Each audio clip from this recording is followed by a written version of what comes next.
touchdown celebrations. I don't think anybody impresses anybody anymore. And maybe if they made a side dish well, they were working so hard on that, they forgot to keep scoring. That's the problem. That's the problem. That's why my dad had a horrible Thanksgiving, because the Lions always lose. You got to be original, baby. You got to be original. Hey, at least your dad got to see Barry Sanders.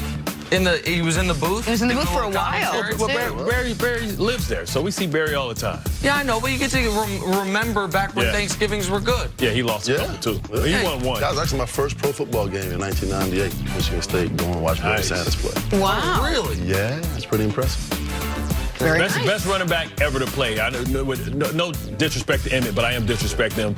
Barry could have ran for $2 million. Okay, hold on. Maybe best modern day running back. Jim Brown's the greatest. No, pure running back. I'm not talking about catching. I get the 15,000 yards, 10 seasons in 153 games. So you're saying Barry as well? Great minds think alike. I believe he is the greatest running back of all time. Jim Brown pretty damn good, y'all. Jim Brown was a cheat code, man. 12 or 14 game seasons, I believe they had back then, though. Yeah. Moving on his first 2 seasons. to the game of the week in the AFC. You got the Patriots visiting the Texans. Say what you will about TB12 and that. Oh, another guy that used to be good. And his recent play. So much shade, Nick.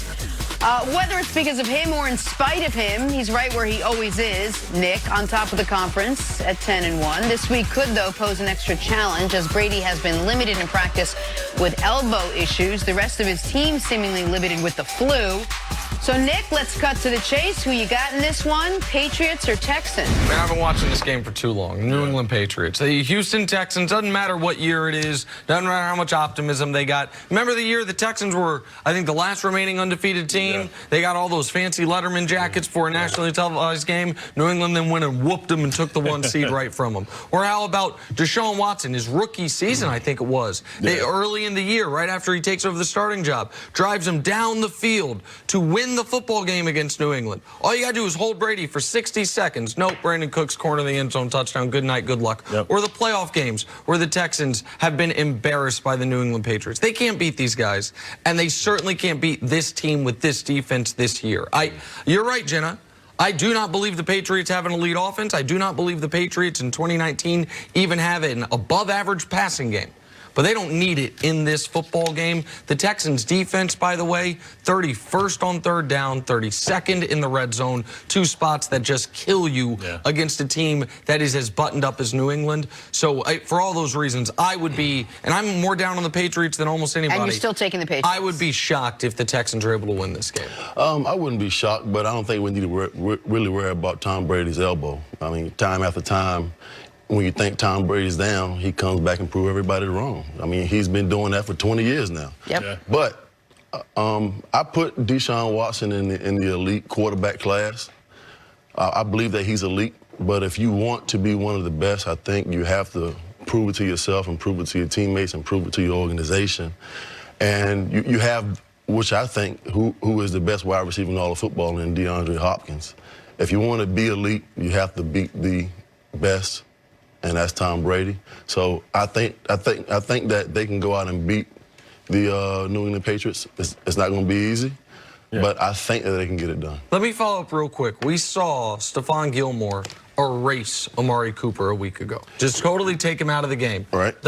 You had a lot of these matchups, top receiver, top corner. I thought Troy Aikman during the broadcast last week said something really interesting. He's like, this reminds me of Michael versus Dion, where this was before we knew Amari was going to get erased. He said, where I'm going to throw it to him. He's going to win some. He's going to lose some. My guy's going to win some. He's going to win some. How can Deshaun have more success than Amari did? And, like, what does it remind you of guys you went up against that you knew you were going to have your work cut out for you all day long? I just think that, you know, from attacking the ball standpoint and going up attacking the ball at the highest point, I just believe that DeAndre Hopkins is a better football player. He's a better athlete.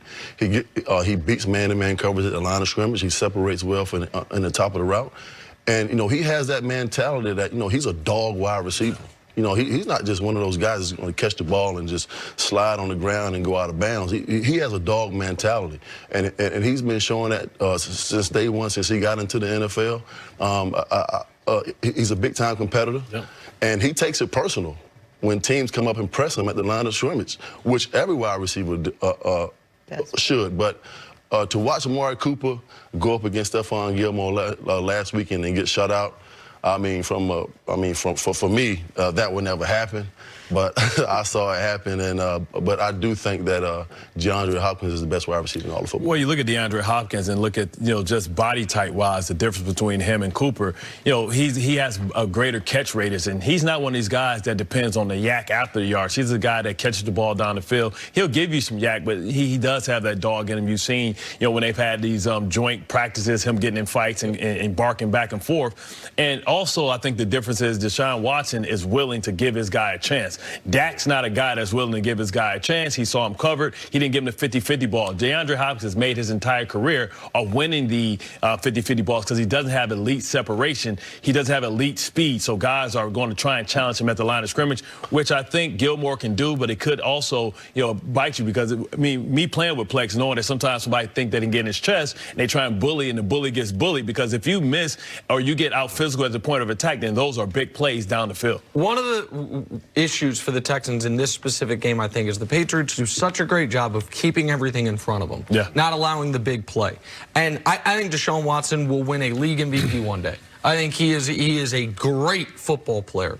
Right now, he has two bugaboos. One is turns the ball over a little too much, and the other is he seems to at times be more accurate on the deeper throws than the little shorter intermediate throws. Like the easier passes at times, he is not as precise with. That's all he's going to have against New England. They're not going to let DeAndre Hopkins get over the top. Here's the difference, right? Because listen, this is the Bang 8 king. You want to talk about Deion, right? This is the Bang 8 intermediate 15-yard Bang 8. I watched him make Deion pull both his hamstrings on the same play against us, against the Ravens, right? So when you think about DeAndre Hopkins, he's kind of that intermediate 15 to 20-yard guy. But they have Fuller and Stills that can run those safeties off, and you have to respect them. That's where you can either get the Bang 8 or the dagger. Tell the audience what the Bang 8 is. A Bang 8 is like a tight post. It's a 7-step post. 7-step post, or you can go with the 10 to 12-yard dig after everybody clears out, which gives you an opportunity to put Gilmore on his back. And because he's so physical, because he's so big, he can put him on his back and still have that catch radius because he's a little taller than Gilmore. So, I think this is going to be a battle, and strategically,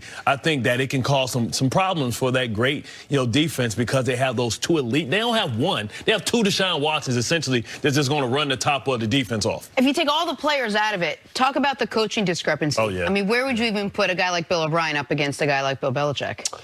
Or as a player, does that not even factor into it when you get ready to take on another team? Of course it factors in because, I've played against the New England Patriots more than anybody in the NFL. One thing about Bill Belichick is that he's going to take he's going to take everything away that you do well.